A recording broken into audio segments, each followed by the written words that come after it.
ಅಣ್ಣ ನನಗೆ ಒಂದು ಬೋಟಿ ಫ್ರೈ ಮತ್ತೆ ನೀವು ಚಿಕನ್ ಸಾರು ಮಾಡ್ತೀರಲ್ಲ ಅದು ಮುದ್ದೆ ಕೊಡಿ. ಬಿಸಿ ಬಿಸಿ ರಾಗಿ ಮುದ್ದೆ ಹೇಗೆ ಹೊಗೆ ಹೋಗ್ತಾ ಇದೆ ನೋಡಿ. ಈ ಥರ ಊಟ ಮಾಡಬೇಕು ಅಂದರೆ ನೀವು ಎಚ್ ಕ್ರಾಸ್ನಲ್ಲಿ ಇರುವಂಥ ಯರ್ರಪ್ಪ ಮಿಲ್ಟ್ರಿ ಹೋಟ್ಲ್ಗೆ ನೀವು ವಿಸಿಟ್ ಮಾಡಬೇಕು. ಈ ಜಾಗ 30 ವರ್ಷದಿಂದ ನಡ್ಸ್ಕೊಂಡು ಬರ್ತಾ ಇದ್ದಾರೆ. ಸೌದೆ ಒಲೆಯಲ್ಲಿ ರಾಗಿ ಮುದ್ದೆ, ಮಟನ್ ಸಾರು, ತಲೆ ಮಾಂಸ, ಬೋಟಿ ಮತ್ತು ಚಿಕನಲ್ಲಿ ಒಂದು ಐಟಮ್ ಮಾಡ್ತಾರೆ. ಅದ್ಭುತವಾದ ಒಂದು ನಾಡಿ ಸ್ಟೈಲ್ ಊಟ ಅಂತಲೇ ಹೇಳಕ್ಕೆ ಇಷ್ಟಪಡ್ತೀವಿ.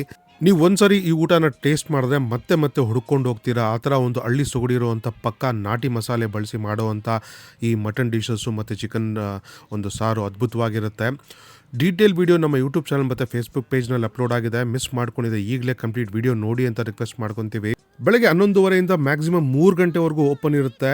ಜಲ್ದಿ ಖಾಲಿಯಾಗಿ ಹೋಗುತ್ತೆ ಎಲ್ಲ ಡಿಶಸ್ಸು ಅಂತಲೇ ಹೇಳ್ಬೋದು. ನೀವೇನಾದರೂ ಚಿಂತಾಮಣಿ ಕಡೆ ಟ್ರಾವೆಲ್ ಮಾಡ್ತಾ ಇದ್ದರೆ ಮಧ್ಯಾಹ್ನದ ಹೊತ್ತು ಖಂಡಿತ ಯರ್ರಪ್ಪ ಮಿಲ್ಟ್ರಿ ಹೋಟ್ಲ್ಗೆ ವಿಸಿಟ್ ಮಾಡಿ. ರೀಲಿಂಗ್ ಇಷ್ಟ ಆಗಿದ್ರೆ ಜಾಸ್ತಿ ಜನಕ್ಕೆ ಶೇರ್ ಮಾಡಿ, ಲೈಕ್ ಮಾಡಿ. ನಮ್ಮ ಪೇಜನ್ನು ನೀವು ಫಾಲೋ ಮಾಡ್ತಾರೆ ದಯವಿಟ್ಟು ಫಾಲೋ ಮಾಡಿ.